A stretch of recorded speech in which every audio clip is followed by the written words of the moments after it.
ብሎ ሳይጾሙ መብላት ማለት ሰው አለመሆን ነው። እንዲያው መጽደቁን ተውት።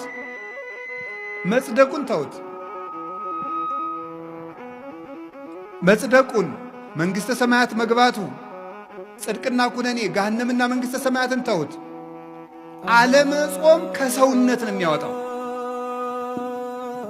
ከሰውነት ያወጣል። አለመጾም እንስሳ ነው የሚያደርገው። ቅዱስ ወግሪስ የተባለ አባት ብሎ ይናገራል። በቀን 3 ጊዜ የሚበላ ሰው እንስሳ ነው ይላል።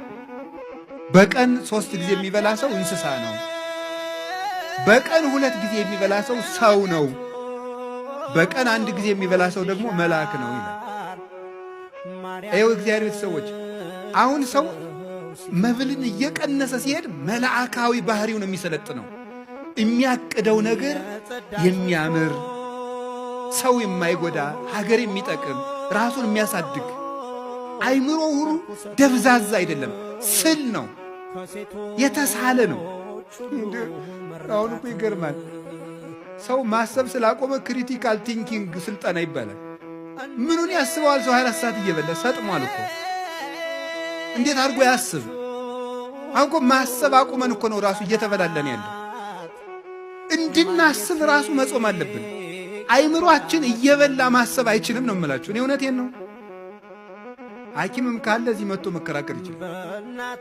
ሰው ዝም ብሎ እየበላ ቁጭ የሚል ከሆነ ማሰብ አይችልም። ደሙ ያለ መጠን ይመላል። የደም ዝውውር የሞቀ ነው።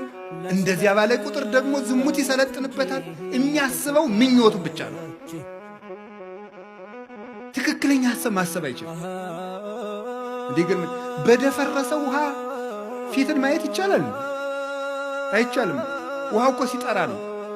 እኛ እኮ አሁን ደፍርሰናል። መብላት ደፍራሳ ጭንቅላት ነው ያለ እና የምናስበው ነገር ሁሉ ደፍራሳ ነው።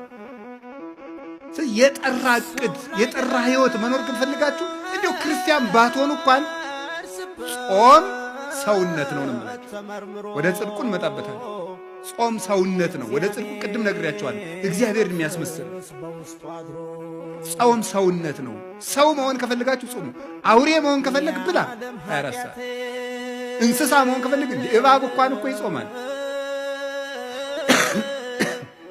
እባብ 40 ቀን ይጾማል። ስለዚህ እግዚአብሔር ሰዎች ጾም ምንድን ነው ከተባሉ የሰው ክብር ሰውነት ነው። ሰውን ሙሉ የሚያደርገው ሲጾም ነው።